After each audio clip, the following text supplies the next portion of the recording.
no gun, nothing. He just had to feed the horses and brush them and keep them clean. So he was like a farmer there.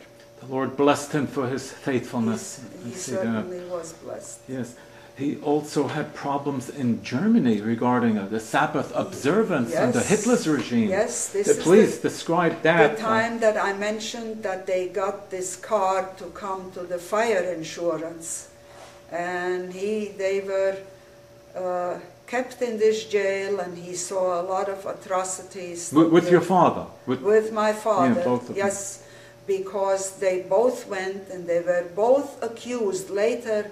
When God performed actually a miracle that they came out alive, they had to sign a paper that they were producing unrest in the people. In other words, reading the Bible produces unrest. And this was their conviction, and also that they didn't work on Sabbath. Yeah. How was he released? There was some incident that took place, that a commander came into his cell and asked him to clean one of the cars. Maybe you can describe that also. Yes, one of the SS commandants, they were living in a big house with garages and several Mercedes-Benzes there. And since my brother was with furnishing and polishing, they must have read his papers. They called him out to come, and they took him by car to this garage and asked him to polish all the cars.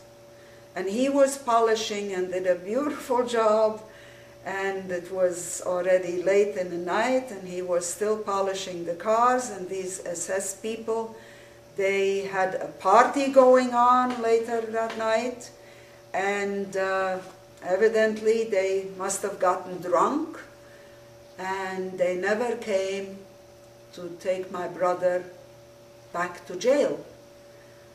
And they left the door open and everything, and they were just partying upstairs with their friends. And then in the morning, this commandant who had taken him originally to this place came down and found my brother still in the garage. So my brother couldn't run away, because if he would have run away, they would have found him anyway. It was not an easy place to hide any place. It was Germany, the SS and other Gestapo all over. So he said, if I run away, they will come and take my family and hurt them. And so he stayed. And as the commandant said, oh, you're here? He said, yes, I did not run away. So I have to ask you to do whatever you can. Please, see what you can do to let me out of this jail. But also I have another request. My father is in a cell above me. And when you accomplish taking me out and getting me out again, then please let my father also come with me out. And about 6.5 months later, they were released from this jail, but they had to sign a paper, and they were, in German it says Dienstverpflichtet. They had to go and work in certain factories that they sent them to. And here again, the Sabbath question came. My father was in a place different than my brother. My brother, since he was a cabinet maker, was sent to a factory that made boxes. And the foreman from that factory, after my brother spoke to him, was very kind, and he said, okay, I understand you do not work on the Saturday, so what you do is you work very hard on Friday, and you make a lot of these boxes, and I will not take them away. I will take away only a few. I will leave them for you, and then you can hide behind them on Sabbath and not work. So he had again a lot of blessing, and that he found this very, very kind man who let him hide behind the boxes on Sabbath, that he didn't have to work. And that factory was in another town from us, in Dresden. So they suffered a lot for the truth. And there were also miracles that God performed. Yes, definitely, because to come out from there was a miracle in itself.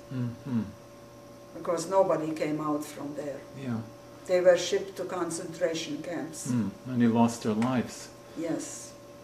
It was a difficult time during the war, wasn't it, Ilse? Oh, definitely. Do you have anything more to say about your father, about Kurt, and anything else, something significant that you can think about before we close? We were, at that time the war ended and the Americans moved in, and there were a lot of refugees and camps in Germany, and we were very fortunate because a lot of the refugees were in schools and gymnasiums, 100 people, 120 people, and they suffered a lot because there was just a lot of persecution that happened before, and these people were like herded together like a bunch of animals. But we were fortunate, we were in this little town, and the Americans, because they had no more room for all these refugees, they took some of the hotels and used that as refugee camps. So our family had a hotel room, and my father, my mother, my sister, my brother Kurt, his wife, and Henry was born in that camp, my nephew, and me, and we were all in one room, but we had a room by ourselves and even a sink. So we were very fortunate that we didn't have to be in these huge school auditoriums to live till we moved out and moved on our own. Thank you, Ilse. I don't have any more questions to ask you. Thank you for this interview. It's much appreciated, and may God richly bless you with health and happiness in the new year.